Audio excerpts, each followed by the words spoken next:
नमस्कार दोस्तों, my self MJ, profession से एक डॉक्टर हूँ। हमने एमबीएस और एमडी मेडिसिन में किया है, अपनी प्रैक्टिस करते हैं। और आज की जो लेटेस्ट कंडीशन है पूरे देश में, पूरी दुनिया में जो चल रहा है, वो एक वायरस का इन्फेक्शन चल रहा है जिसके लिए सब लोग परेशान है। सोशल मीडिया पे बहुत सी जगहों पे इसकी बहुत सारी चीज़ें आपको बताई जा रही हैं, हम भी देख रहे हैं, सुन रहे हैं। हम लगता है उस चीज़ों के बारे में बात करके आपको बोर ना करें, हम कुछ नए तरीके से इस बारे में, नए एस्पेक्ट से आपके बारे में बात करना चाहते हैं। अभी इजराइल के डिफेंस मिनिस्टर का एक स्टेटमेंट था। उन्होंने कहा कि हो सकता है, इट इज क्वाइट पॉसिबल कि पूरी दुनिया के 60 से 70% लोग इस वायरस से इन्फेक्ट हो जाएं। हो सकता है। ये आंकड़ा सुन के हमको वाकई डर लग सकता है, भयावह सा लगता है कि यार इतने सारे लोग इससे इन्फेक्ट हो सकते हैं। हमें क्या करना चाहिए, क्या आउटकम हो सकता है, इस बारे में हमको सोचना है। दो बड़े इंपॉर्टेंट एस्पेक्ट होते हैं। जब भी कोई इन्फेक्शन हमारे शरीर में जाता है, वो हमारे शरीर में कितनी गंभीर बीमारी क्रिएट करेगा, बनाएगा, वो दो बड़े इंपॉर्टेंट फैक्टर्स के ऊपर डिपेंड करता है। पहला फैक्टर ये होता है कि हमारी बॉडी का इम्यूनिटी का स्टेटस क्या है, और दूसरा फैक्टर ये होता है जो इन्फेक्शन गया उसका इनोकुलम कितना सीवियर है या कितना सीवियर इन्फेक्शन वो है। अब जो पहली बात हो गई कि इम्यूनिटी के रिगार्डिंग, ये बताया जा रहा है कि इम्यूनिटी के रिगार्डिंग जो लोग एल्डरली हैं, जो लो इम्यूनिटी के लोग हैं, जिनकी क्षमता कम है, बीमार हैं, उनको बहुत ही आइसोलेट कर दिया जाए। बिल्कुल जैसे उन्होंने कहा कि आपके ग्रैंडफादर हैं, ग्रैंड मम है, उनसे गले मत मिलिए, बार बार मिलिए मत उनसे, उनको कमरे में आइसोलेट कर दीजिए, उनका खाना अलग से दीजिए, कोई बातचीत करे ज़्यादा, उनसे कोई इंटरेक्ट ना करे ताकि वो थोड़ा सा सुरक्षित हो जाएं। और हम अपने आप को भी आइसोलेट करके रखें। तो आप कह सकते हैं कि 60 से 70% लोगों को इन्फेक्शन हो ही जाएगा, तो बचा के हम क्या कर पाएंगे। इसके पीछे भी साइंटिफिक लॉजिक है। वो ये है कि आप जितना ज़्यादा अपने आप को आइसोलेट करके रखेंगे, उतने ही सीवियरिटी ऑफ इनोकुलम के चांसेस कम होंगे।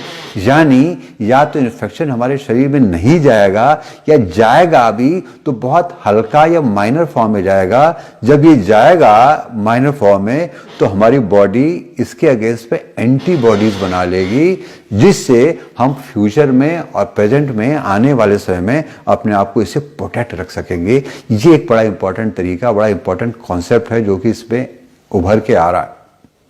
यानी हमारे अंदर एंटीबॉडीज जब बन जाएंगी तो हमारी बॉडी इससे बहुत रिएक्ट नहीं करेगी, हमारी बॉडी सेफ हो जाएगी। जैसे कि आप वैक्सीन का प्रिंसिपल समझने की कोशिश करिए। वैक्सीन क्या होती है, हम बच्चों को वैक्सीन देते हैं, तो वैक्सीन होती क्या है। वैक्सीन होती यह है कि उसी कीटाणु का लो डोज की मात्रा में हमारे शरीर के अंदर इंजेक्शन या टैबलेट या मूव के रूप में डाल दिया जाता है, और हमारा शरीर उसके अगेंस्ट में एंटीबॉडीज बना देता है, पहरेदार बनाता है, और फिर हमारा शरीर उसके लिए सुरक्षित हो जाता है। वो कितना भी अटैक करे, हम उससे सेफ हो जाते हैं। बच्चों को तो वैक्सीन दी जाती है, भैया कहते हैं प्रिकॉशन, यार हो सकता है इसको 2 दिन के बाद बुखार हो जाए, क्योंकि जब एंटीजन जाएगा, एंटीबॉडी लड़ेगी, तो उस पर कुछ रिएक्शन होगा। दूसरा प्रिकॉशन रहता है कि भैया अगर वो व्यक्ति बीमार है, बच्चा बीमार है, तब आपको वैक्सीन नहीं देनी है। क्यों? शरीर ऑलरेडी कमजोर है, इम्यूनिटी कमजोर है, आप डाल देंगे तो शायद वो बीमारी का रूप ले ले। तीसरा पार्ट इंपॉर्टेंट ये होता है, जब हम वैक्सीन 2 या 3 देते हैं, या तो उसको एक साथ दीजिए, या दोनों के बीच में करीब करीब 4 से 6 सप्ताह का अंतर रखिए। क्योंकि एक वैक्सीन देने के बाद शरीर उससे रिएक्ट करता है, कमजोर होता है। अगर आपने दूसरा वैक्सीन डाल दिया तो शायद बीमारी का रूप ले ले। इसी तरीके से अगर ये वायरस हमारे शरीर को इन्फेक्ट भी करता है हल्के डोज में, हल्की मात्रा में, तो हमारा बॉडी इसके अगेंस्ट पे एंटीबॉडीज बना लेगा, और हम अपने आप को सिक्योर फील कर सकते हैं। दूसरी पार्ट हो गई इम्यूनिटी। यस, ये बहुत इंपॉर्टेंट फैक्टर है। इम्यूनिटी सिर्फ एक दिन की बात नहीं, हमने आज बात की, कुछ ऐसा काम किया, कल से बिल्कुल मजबूत हो गए। इम्यूनिटी बहुत कुछ लाइफ स्टाइल पर डिपेंड करते हैं, हम कैसे जीते हैं, कैसे सोते हैं, क्या सोचते हैं।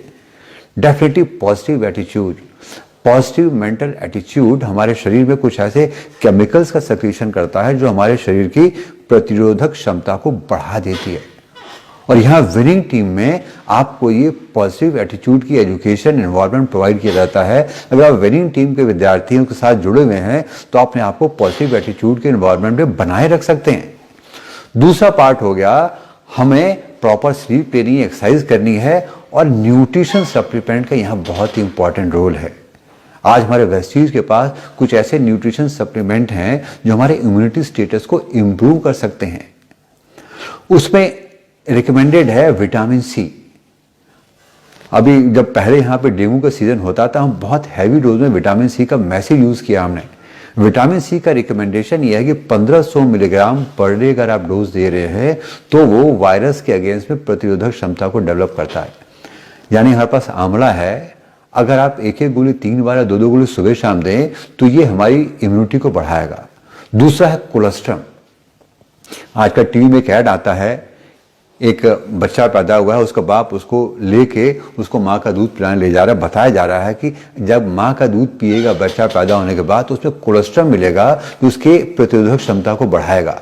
तो कोलेस्ट्रम 2 गोली सुबह शाम लेने पे हमारी बॉडी को इंप्रूवमेंट मिलेगा, इम्यूनिटी स्टेटस बढ़ेगा। तीसरा जो इंपॉर्टेंट पार्ट होता है सी ब्रक्सटॉन, जो प्राइम मिनिस्टर ने रिकमेंड किया है। इसके अंदर एंटीऑक्सीडेंट्स होते हैं और बहुत सारे और से कंपाउंड होते हैं, ओमेगा 3 फैटी एसिड्स होते हैं जो बहुत ही अच्छा इम्यूनिटी बूस्टर है। कुरकुमिन इटसेल्फ, हल्दी अपने आप एक इम्यूनिटी बूस्टर है। तो वेस्टीज के पास ये अच्छे प्रोडक्ट हैं जो हमारी इम्यूनिटी को इम्प्रूव कर सकते हैं, जिसको हमें अपनी पूरी फैमिली को लेने की जरूरत है।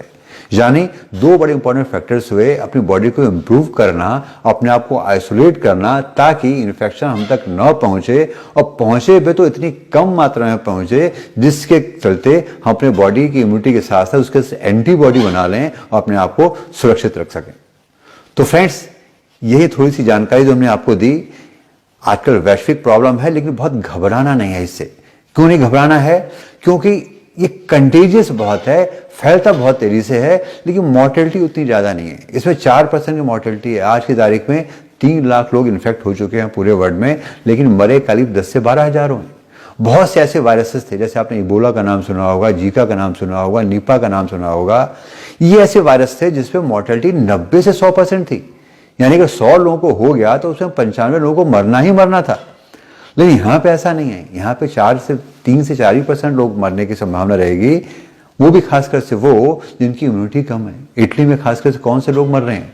इटली की पॉपुलेशन मेनली एल्डरली की है, 70 साल के, 80 साल के, जिनको बीमारियां हैं, लो इम्यूनिटी के हैं, इनके मरने के चांसेस ज़्यादा हैं।